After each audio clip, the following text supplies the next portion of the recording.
Welcome to the Wicked Podcast, where we read the business books you don't have the time for. I'm Marcus Kirsch. And I'm Troy Norcross. And we are your co-hosts for the Wicked Podcast.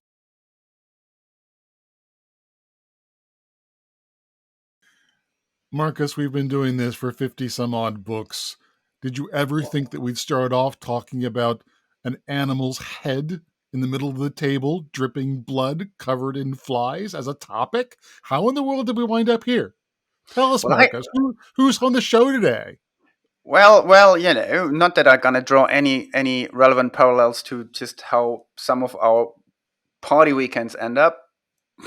Not to get into the dark side of things. Draw any references However, to that, so today we have Lisa Gill on the episode and her book Mooseheads on the Table, Self-Managing Organization Stories from Sweden. Yes. And Scandinavian countries. She and her co-author Karen wrote a really great book, and it is indeed largely around that kind of Nordic style companies. And that was one of the great insights that I took away from the interview today, was that I kind of broadly assumed, and our listeners might as well, Nordic cultures are better suited to this. But she and their company, Tuff Leadership, have actually worked all over the world, and they said, you know what? Everyone may start in a slightly different place, but everyone can do the whole self-management and self-managing organizations. And I thought that was really, really empowering to admit there are cultural differences and then decide how can you apply, what's the trajectory to get to where you want to go. The other thing that she said that was interesting was at one point, Karen decided, well, sometimes the CEO, the founder, whoever says, yes, I can do that. But in reality, giving up control is too much. So she said, well, what if I buy companies? And I know I'll have all the power, all the control, and I can intentionally give it up. Maybe that's a route to success. But even in those cases, you don't know what moose heads are on the table until you get into the middle of the organization. So it's not a guarantee of success. But enough of my insights. What did you take from the interview today? Yes. So, it's really lovely talking to Lisa because she's, a big part of the, Teal organization community, which is all about self-management teams and organizations. And, we're all going in line. We're all taking notes from, Gary Hamel and Frederick Laloux and their books. And, we're so close to get Gary on on our podcast. And Frederick, if you're listening, call us. So my takeaway were like that, getting into a very self-managed culture is potentially quite painful. A lot of people say it is painful. And I don't think it's surprising. So it's not a bad thing necessarily, because we've been just so schooled, no pun intended, on this factory-style industrial revolution structure of organization, which is so artificially taking decision making away from most workers, that it's now really, really hard and painful to get us back into that, to have more decision making, self-managed teams. So it's a very cultural thing, regardless of country. It's just organizational, is systemic. So yes, it's painful, but on the plus side, once you get through it, through that threshold, as she says, it's amazingly rewarding. The numbers are on your side. And it's therefore absolutely worth doing, and it's where things are going.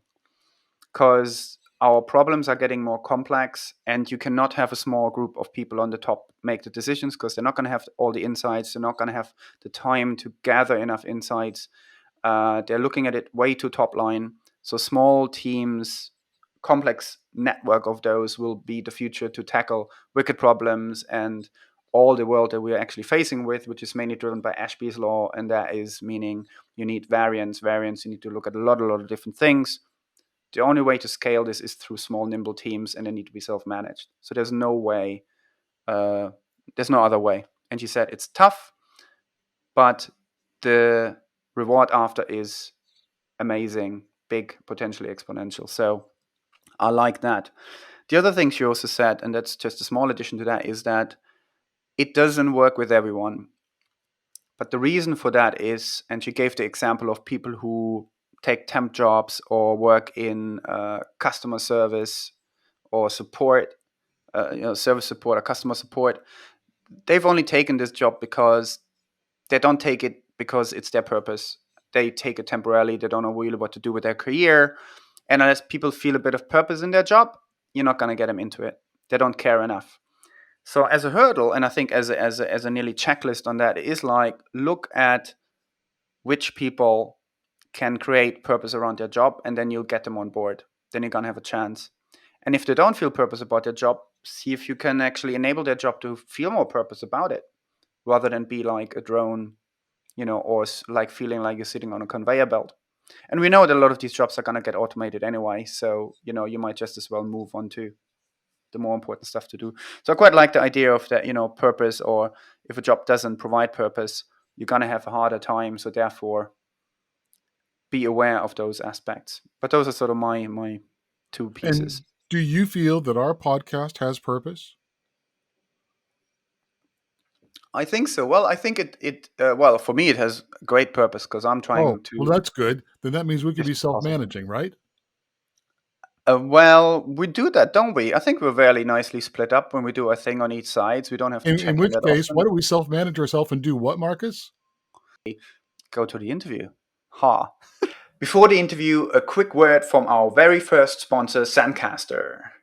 We use Zencaster for all our audio and video recording, and it's a very nifty tool that splits up all the channels for very easy editing. Zencaster is used by 10% of all active podcasts. You can get 40% off the first 3 months and unlimited audio and video recordings with our special coupon code wickedpodcast. I repeat, wickedpodcast for 40% off. And now, the interview. Hello, everyone. Today we're here with Lisa Gill. Hello, Lisa, and thanks for coming. Thank you for having me. As usual, we're going to start at the top. So, Lisa, please tell our audience who you are and why you wrote the book. Yeah, so I'm Lisa Gill. I am an organizational self-management coach and a leadership trainer, and also an author and a podcast host. And I wrote the book Moose Heads on the Table with my co-author Karen Tenelius. We really wanted to share stories and examples with people that would kind of inspire and embolden them to try new ways of working. And just for the audience, tell us a bit more. Moose heads on the table? What's that really all about? Yeah, well, I have to confess that I partly thought it would just be, it would stand out amongst all the other business books, right, in terms of a title. And I also knew that I wanted to ask my friend to do a kind of striking illustration. But moose heads is also a concept that so many people that we work with really resonate with when we introduce it. So to explain it, moose head is, the easiest way to think about it is the elephant in the room. Okay. And what Karen says is that in Sweden at the time, when she was experimenting with this process and this approach, they didn't really have that phrase. And moose are quite famous in Sweden, the elk. And so the idea is that when we're sitting in meetings or conversations in workplaces, often we're talking about things, surface issues like budgets, schedules, deadlines. And sitting on the table, if you imagine, is like a moose head. It's like a severed moose head rotting, flies buzzing around it, blood dripping on the table. And the moose head represents all of the taboo things that we don't talk about. That person doesn't get on with that person, or we don't really trust the manager, or, I still don't understand why so-and-so got fired 6 months ago and we never really talked about it. So we're trying to have conversations on top of all of that that's going on, and that's the moose head. That's a really good explanation. Really good explanation. Yeah, lovely. So a lot of the book is about self-managing teams, and we previously in some of the other episodes, have talked about teal organizations which are mainly running self-managed companies. A lot of times people say, well, people just want to come to work, want to get their paycheck, and they're actually not really interested to be full-on self-managed, nearly entrepreneurial types. And there's some studies from McKinsey that actually tell us that that's not quite true. What's your experience with how much people are welcoming to be self-managed, or how do you get them there? Yeah, it's a great question because I speak to a lot of CEOs and founders who kind of cry out to me, we've announced self-management in my company. Why aren't people doing it? Why aren't they taking initiative? I thought everyone would want to be self-managing. And I think my current thinking about this is that not everyone wants to work in this way. And that can be for many reasons. Some people, I think, are at a stage in their life where maybe their career is not the most important thing in their life, or maybe in general their job is not the most important thing in their life, and so they might, like to do their job and then go home, and their passion and their purpose is something they do in other parts of their life. And I like to think that self-managing companies, that we can accommodate to a certain extent people who have different levels of intrinsic motivation around things like that we don't need to force everyone to get involved in governance. But I do think self-management requires people to have some passion or connection to the purpose of the company. Karen in particular found out, that we wrote about in the book, that it doesn't work so well for people who are, for example, working in a call center and they've ended up there because they don't know what to do in life and they don't like the work, because then you don't have that drive to really improve things or take an ownership of things. So it's not for everyone, I don't think, and I think it's important to support people to sort of find if it's the right place for them or not, and if not, to help them find another role. So that talks about the individual as either being willing or not so willing to engage with self-management. A number of the stories that you and Karen talk about in the book are relatively small or smallish organizations. What do you think about applying this kind of self-management in really large organizations or multinational organizations? Do the same principles apply, or do you have to kind of tweak it or adjust it or start it small? How do you apply it in different sizes? Yeah, I think there are some good examples now. Organizations like Hire, which is a global organization now, but primarily a Chinese white goods manufacturing company with 70,000 employees, I think. And they have a structure of sort of micro enterprises and lots of self-managed teams, thousands of them. Or Buurtzorg in the Netherlands, a healthcare company with about 14,000 employees, no managers. So I think we have a couple of examples of companies where self-management can work at scale. But I think in all of those examples, you see it in a kind of fractal way, right? So you have in Buurtzorg, for example, self-managing teams of 12. And any bigger than 12, you branch off and you form another team. So in principle, I think, I primarily work with small and medium companies, but in principle, I think it works at scale. But you have to, it's like that team of teams thing. I think you have to have at a micro level teams that with high trust and openness that are connected to, another team where at least one person has, high trust and openness with them. And so you have to have a clever sort of structure to hold it all. But in theory, it can work. It's more complex, of course, but I think it can be done. And how do you compare and contrast what you're talking about to holacracy? I know some people who work at Zapatos or used to work at Zapatos who kind of launched holacracy and said, if you don't like the idea, 30% of you can leave and move on. And about 5-6 years after they initially launched it, they're still embodying some of those ideas, but they got tired of licensing the holacracy kind of guidebook. So how do you compare and contrast what you were doing? Again, I'm still kind of focusing on large versus small organizations, and Zapatos was quite a large organization.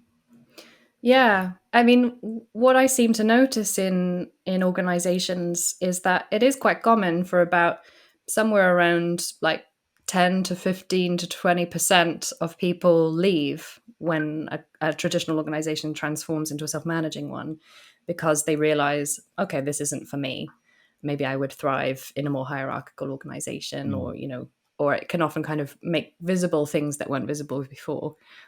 And I think, to answer your question about holacracy, I've interviewed Brian Robertson for my podcast, actually, and found that very helpful because it has evolved over the years. But the best way that I could describe it is that holacracy is like a self-management system, an out of the box system. And the idea is that you are supposed to implement it and sort of sign the constitution and do it wholesale. Now, Brian Robertson says that nowadays you can take kind of modules of it. It's a little bit more flexible.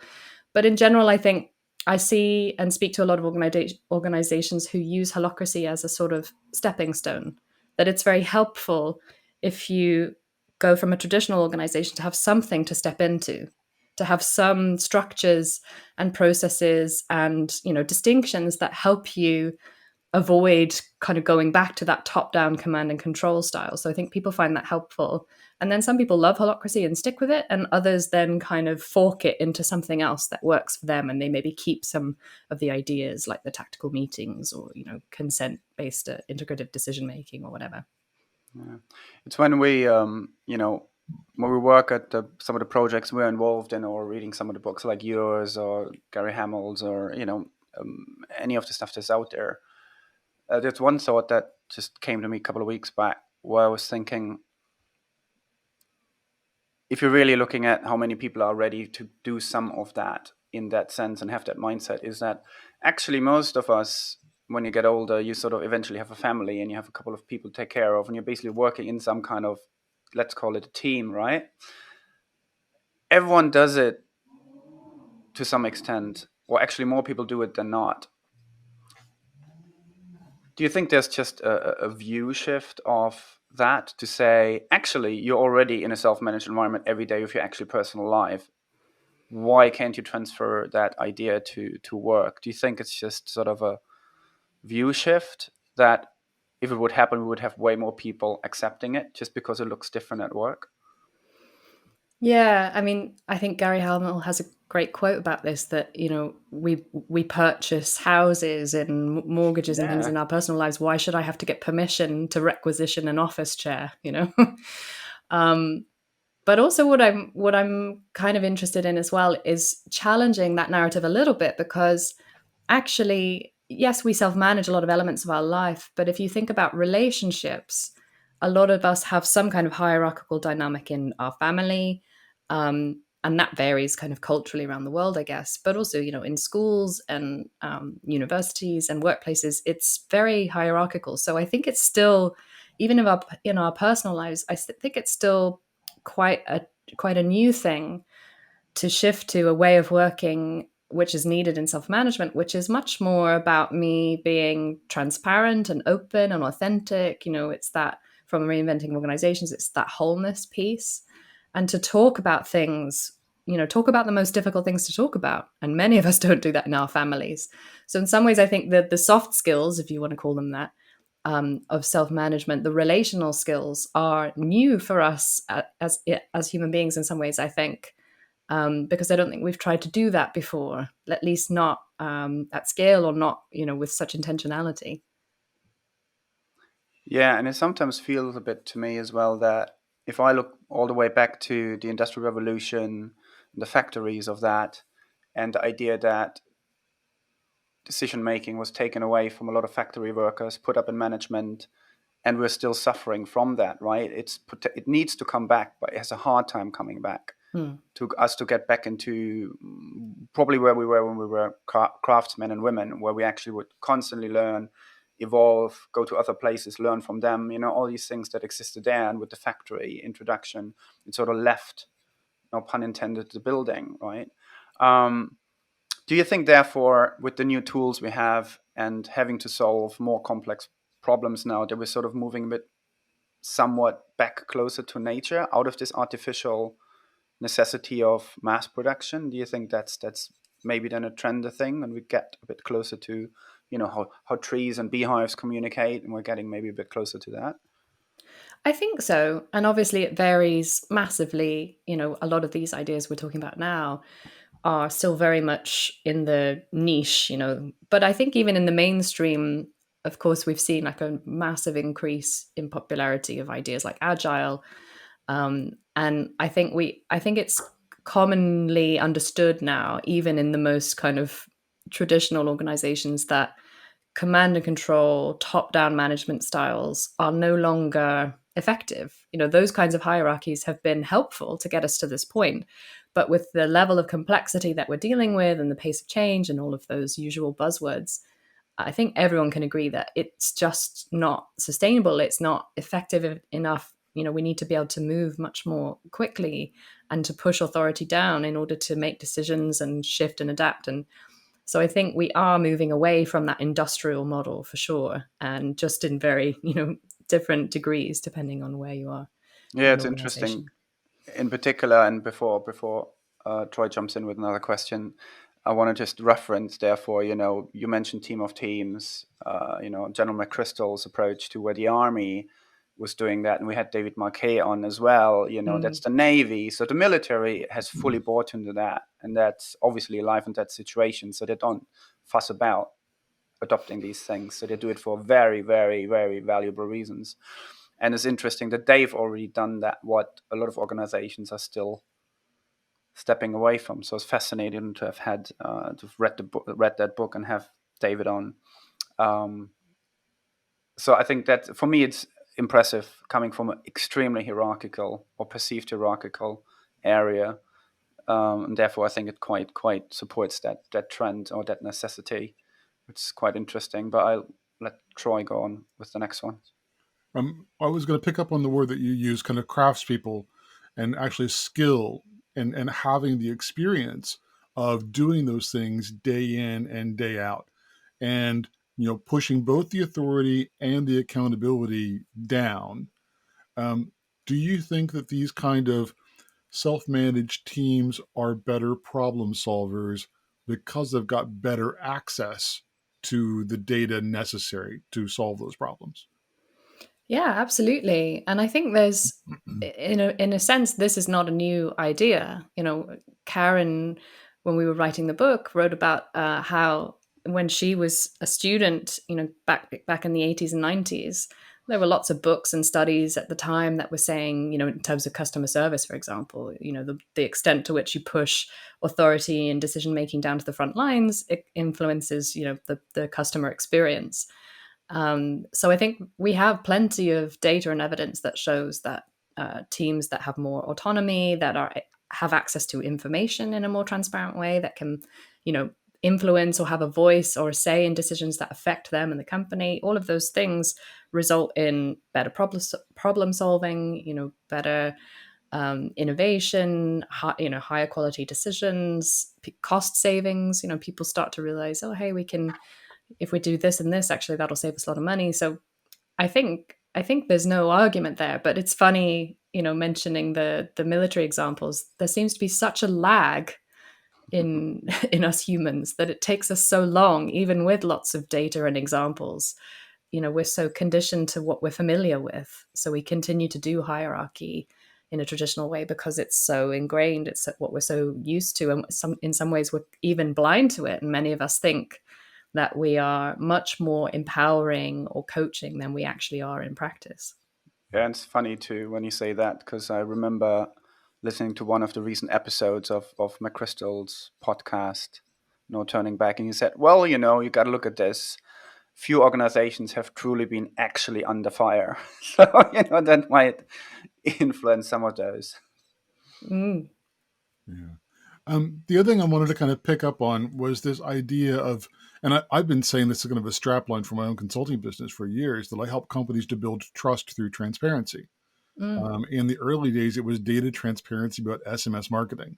And then it moved to kind of GDPR transparency about the data that was collected and how it was used.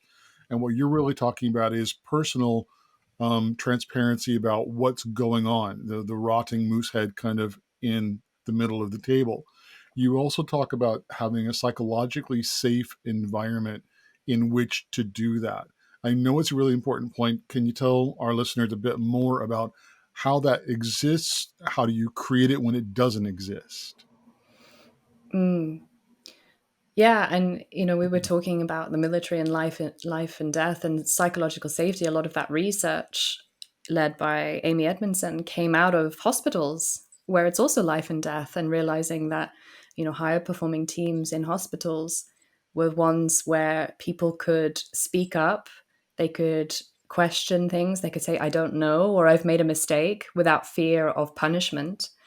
And that psychological safety made the difference between patients living or dying in many cases.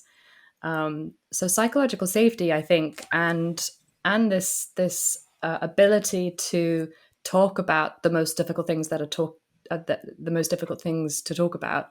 This idea that in a self-managing company, we go from my manager or HR sorts out conflicts to we are all co-responsible for creating a climate of psychological safety, a culture that is trust-based and open, and that any one of us has the kind of responsibility to speak up when we notice something is in the way, when we notice there's a moose head. So I think that skill set is often a piece that's missing when people talk about new ways of working, because it's easy to think about structures and processes, and those are important. But actually, it's really vital to develop our ability to give frank feedback, for example, to listen in an active way, to be more coaching, to place problems and ask coaching questions rather than always kind of defaulting to giving advice. So there's a big connection between psychological safety and what my colleague Karen and I and our colleagues at Tuff Leadership Training talk about in terms of the communication skills, that those need to level up massively in order for us to work in a self-managed way. Yeah. I'd like to go back to a bigger theme as well, or in the book and in general, that is super interesting. And tell us a little bit about buying up a company in order to make it self-managed. Yeah, so Karen went through a phase of being brought into companies back in the 90s as a sort of consultant, I suppose, to help transform teams from traditional to self-managing. And she had some really great success stories with a hotel and within a training company. But there was also a lot of challenges. And she had this insight that because one of the main challenges was for CEOs and founders to have the prerequisites that self-management needs, in other words, to be self-aware, to be to develop the ability to be more empowering, stepping back, that so often wasn't the case. That so many CEOs and founders would say, yeah, I can do that, I want to do that, I want to be more empowering, and I think I'm pretty good, but constantly found that they were actually a barrier often to organizations really transforming, either because they were an overestimator of their ability to be empowering, or because once the transformation happened, they realized, oh, this isn't so fun, I don't get to be the rescuer or the hero anymore, I think I'll go back to how it was. And so she had this insight, what if I buy companies? Because then I have all of the authority and I can give it all away. And I don't have to worry about if someone else is going to do that or not. And so she had some success stories, some failures, and we write about those in the book, because she learned, I think, that when you're buying a company, there are certain things to look out for and pay attention to that can make it extremely challenging to do this kind of transformation. For example, if employees are not passionate about the work they're doing, then it's really difficult, or if they're not skilled enough. So I think I have another friend as well called Dunia Roberta, who I know is also really passionate about this idea of buying companies, because in theory, if you find the right company, you have much more say in giving all of the authority away. But you can never really know what you're buying into, because there's so many things hiding in corners and stuff in the organization that you'll never see presented. You just have to start and see what's there in terms of the climate and the patterns and the history and the trauma and all of that stuff. A lot of times we look at different organizations and they're only as good as what you put in. The old computer expression, garbage in and garbage out. When you're taking the hands-off approach, you're doing the self-managing approach, how do you make sure that they're getting the right and the highest quality information with which to make decisions and keep moving the organization forward? A lot of times in the book, or not a lot of times, in various places, you talk about data and the importance of the data and getting that data to the right people in a context. So what other places is garbage in, garbage out also important? It's an interesting question. One thing that comes to mind is thinking about when companies decide to make the shift to self-management and what to do with financial information. If you want people to be more responsible for the company being profitable, or you want people to set their own salaries, then they need to have full access to all of the company's financial information, profit and loss, and everything. But that's in itself, that raw data is utterly meaningless if I've never read a P&L before, or if I don't know what that means. So I think one thing to think about is that there is, of course, like the data and making sure that it's available and accessible, but also, what training do people need, or what support do people need to even make sense of information? And then how do you support people to then make decisions based on that information? So I think this is where, I'm a big believer in whether you have someone externally or internally, but having someone who is very kind of coaching role that's supporting the group to ask these kinds of questions, and again, to build a capacity in teams and individuals to, and this comes back to the psychological safety piece again, to kind of say, I'm not sure we're using this information right, or I'm not sure this information is accurate, or we're not getting this information in a timely enough manner. Like, what's going on? And I think Frederick Laloux has some great videos actually as well, about the fact that if you are a leader, for example, and you see that people haven't fully taken ownership in the organization, it might be because they're not close enough to the data, and they're not close enough to the outcome of the work they're doing. They don't feel the pain and they don't feel the joy directly.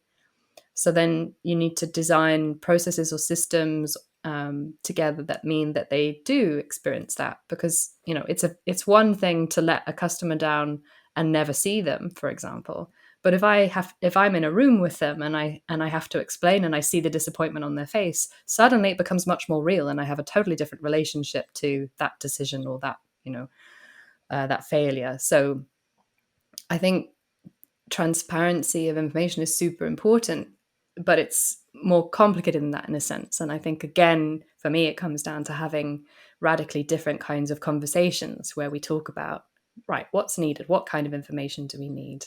Do we, is it still being held somewhere, even if in a small way, because that's still a kind of hallmark of a top-down organization. I've got one last quick question, and then it's the classic situation. We always have more questions than time. So I'll let Marcus do the last question. But my question is this. I've worked in Helsinki. I used to work for Nokia when Nokia was indeed the big organization.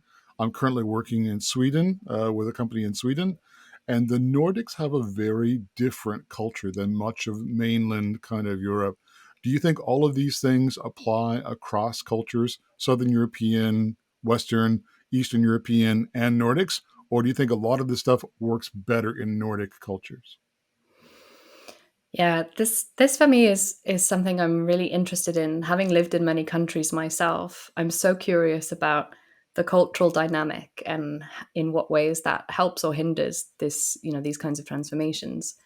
And what I'll say is that there's some really great books out there, like Geography of Thought, The Culture Map, that sort of map differences in cultures. And also I'm reading one at the moment that I'm really enjoying called Nurturing Our Humanity by Brienne, Eisler and Douglas Fry, I think, about that challenges this myth that, the selfish gene, that human beings are kind of wired for war and selfishness, and says that actually there's so much evidence that shows that we're also wired from, the time when we're babies for empathy and collaboration and kind of pro-social behaviors.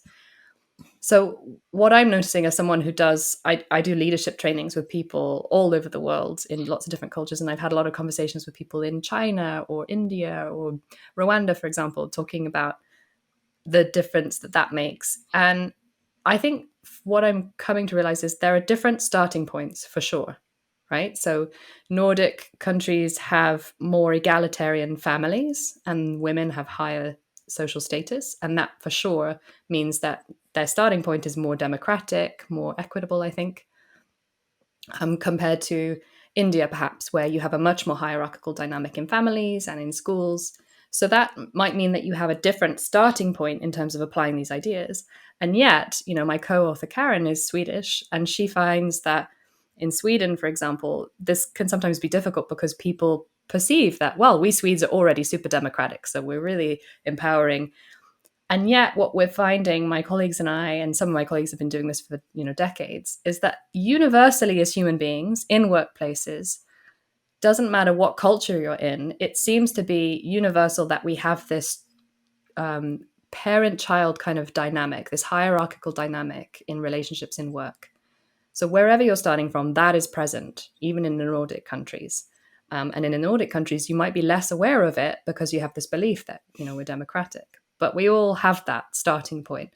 So I think as soon as we can acknowledge that and acknowledge all of the ways in which I become kind of parental or top-down without realizing it, from that place, then we can start to become more aware, act more from choice, and start to create together more of an adult-to-adult sort of climate and dynamic of working together.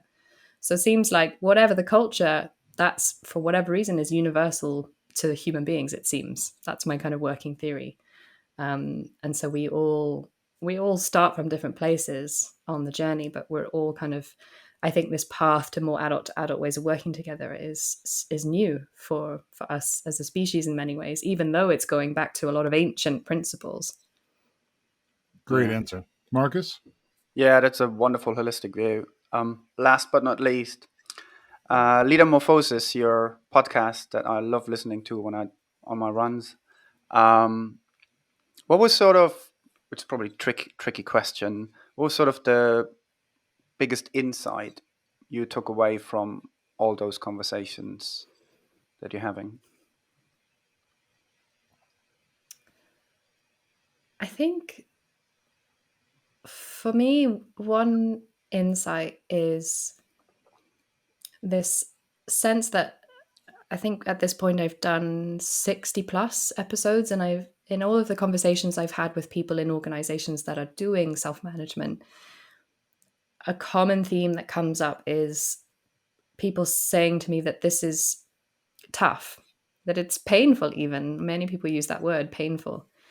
So it seems like there is a sort of threshold we have to cross. There is this kind of rite of passage where we, struggle against something. But on the other side of that, it's so rewarding. And everyone talks about how rewarding it is, how fulfilling it is, that there's new depths of, self-development, relationships, understanding, perspectives, ideas.